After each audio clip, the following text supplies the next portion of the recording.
Hi guys, ફરજાનાબેન Dasadiya રેજન્ટલ ક્લાસમાંથી. આજે આપણે બધી મોર્નિંગ બેન્ચ છે, બરાબર. એમાં આવી તો 2-3 લોકો વેટિંગમાં છે, કેમ કે મારી પાસે ગાડી નથી અવેલેબલની અંદર. તો પહેલો આપણે વારો લઈએ ભાવનાબેનનો. તો ભાવનાબેન, તમને કેટલા દિવસ થયા બેન તેનો કયો મને?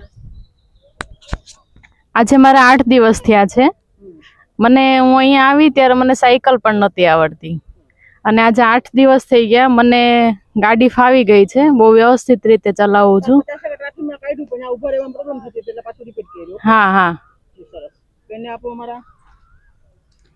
બોલું છું રૂપલબેન. આજ મારે 6 દિવસ થયા છે.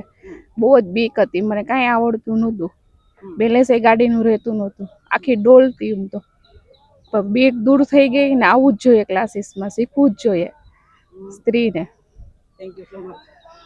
સબાનાબેન, મને પણ સાયકલ નહોતી આવડતી.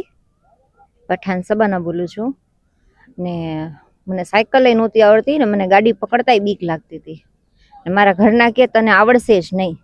ફરજાના બેને મને કમ્પ્લીટ કરી દીધી. 5મા દિવસે હું ઘરે લઈને ગઈ હતી, અને 6ઠા દિવસે હું પાછી લઈ આવી ને લઈ ગઈ ઘરે.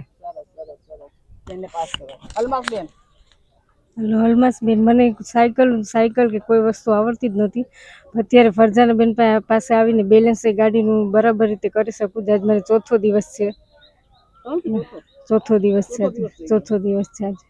આપો બેન. આમાં લાડુ જોઈએ, એમાં લાડુ આવી. આ બીજી લાડુ અમારી, પેલા લાડુ તમે જોઈએ છે. લાડુ બેન, તમારો અભિપ્રાય આપો તો. બસ અલ્હમ્દુલિલ્લાહ. હું જ્યારે અહીંયા આવી હતી, મને ત્યારે સાયકલ તો આવડતી હતી, પણ કંઈ કોન્ફિડન્સ નહોતું. અત્યારે આજ મારો 3જો દિવસ છે અને 50% ફાવી ગઈ છે. ક્યાંથી આવો છો?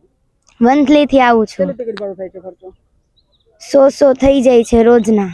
એટલે 10 દિવસના 1000 રૂપિયા ગયા એમ ને? હા ફી અલગ. હા, થઈ જશે ઇન્શાઅલ્લાહ. ઇન્શાલ્લાહ.